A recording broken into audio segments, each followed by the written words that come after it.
The Thunder 87-81. Well, it is apparent the Thunder missed Russell Westbrook offensively, but KD says he can handle more responsibility. Let's take a listen. I can do a lot more. I mean, there's always, things you can do more. I talked to one of my good friends, and he said, no matter how good you play, you always can do more. And that's how I look at it. So I got to find ways to help him out and put him in great positions and continue to just be a vocal leader, a positive leader on the bench every single time down the court. And, we'll be fine. So I have the ultimate faith, man, and I'm looking forward to the next game. KD has averaged 32 points, 12 rebounds, and 7 assists in this series. So, as he said, can KD do more? Al, can you answer that question for us? I mean, he's been so impressive in this series and what he's been able to do ever since Westbrook has been out. I feel like, he's doing a lot for his team. And I think that the main thing for him is not to get caught up in trying to do more. And I think that's when you can get in trouble as a player when you're on the court. I mean, I know that he's trying to help his team. He's trying to propel his team to the next round and win this series. But I think the most important thing for him is to keep playing the way that he's been playing. I think that towards the end of games, it's starting to wear on him. He's going so hard that at the end of the games, he's a little fatigued. So I think it's up to Kevin Martin and Ibaka and some of these other guys to step up and help him because those numbers are ridiculous. Right. And I think that it's important for him to just keep doing what he's doing. He can probably take more shots. He shoots the ball so well. But you're saying he may risk being even more fatigued and not being able to help his team at all. So you like the way he's playing right now? I like the way he's playing. He's solid. I think that other guys on his team need to step up for him and make that up. All right. Stephen A., KD do more? I love to say, yes, he can do more. But here's the deal. Kevin Durant is a superstar.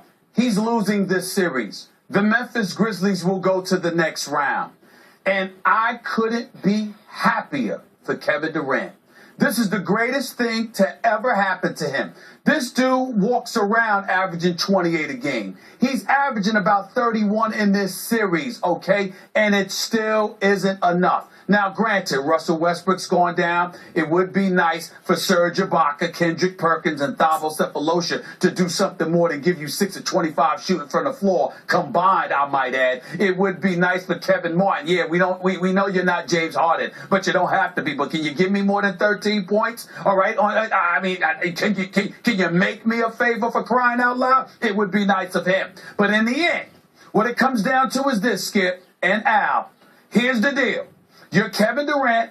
You've been leaning towards Russell Westbrook. You deferred to some degree, which Skip and I have discussed ad nauseum. A situation like this, granted, if Russell Westbrook were there, you wouldn't have this problem. When he comes back, you don't have this problem. But what's going to leave an indelible mark in the mind of Kevin Durant is without Russell Westbrook, what could I do?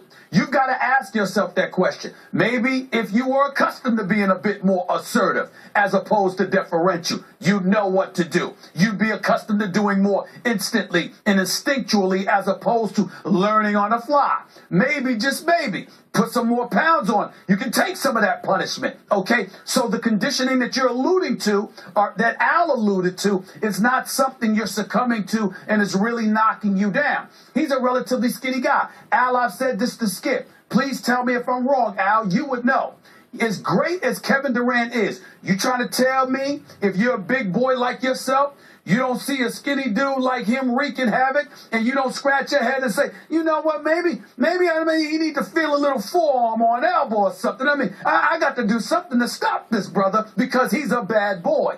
That kind of stuff is what you look at. And so you're talking about a Memphis Grizzlies team with Zach and Gasol and all of these dudes. And I'm just looking at them and I'm saying, my goodness. They're leaning on Kevin Durant. They're making him feel their physical presence. And all of a sudden, a 91% free throw shooter can't make 2 free throws in the closing second. That ain't panic with Kevin Durant. He doesn't panic. That's fatigue. That's people wearing down on him. That's what you do to somebody that's slim. So all of this is a lesson for it to be learned. And I think he's going to be even better in the future because of losing this series.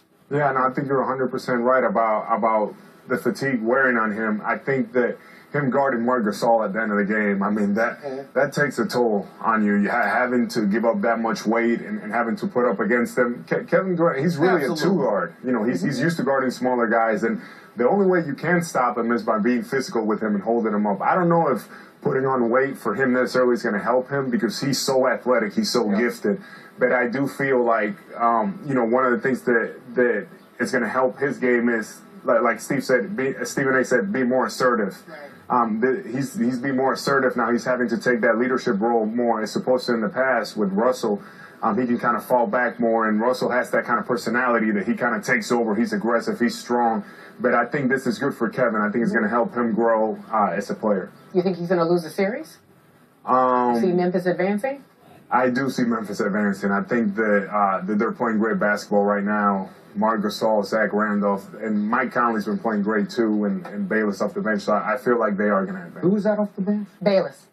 You know that guy? I don't know. Awesome. Yeah. Gary, what was the question? I don't know. You don't remember? I know. He knows. Yeah, He knows. I don't know. Something about Kevin Durant. Oh, can he do more? Yes. Oh, we finally got back to it. Yeah. So, Stephen A., I got to cross-examine because I was trying to follow your answer. I think you're saying, which I actually like, that Kevin Durant is learning a lesson from this series? Is that what you're saying? Yes. Wow. Yes. I like that. Yes. Rare insight. I like it. Here's my point. I am holding my favorite player, Kevin Durant, to the highest extreme bar. I'm setting my bar way up here. Stephen A., you said he was going to be MVP this year. I stuck with LeBron just because I thought LeBron would be able to do a little bit more with his group. That is correct. Okay, but the point is, 3 straight games now against Memphis. The game has been on a silver platter for Kevin Durant late.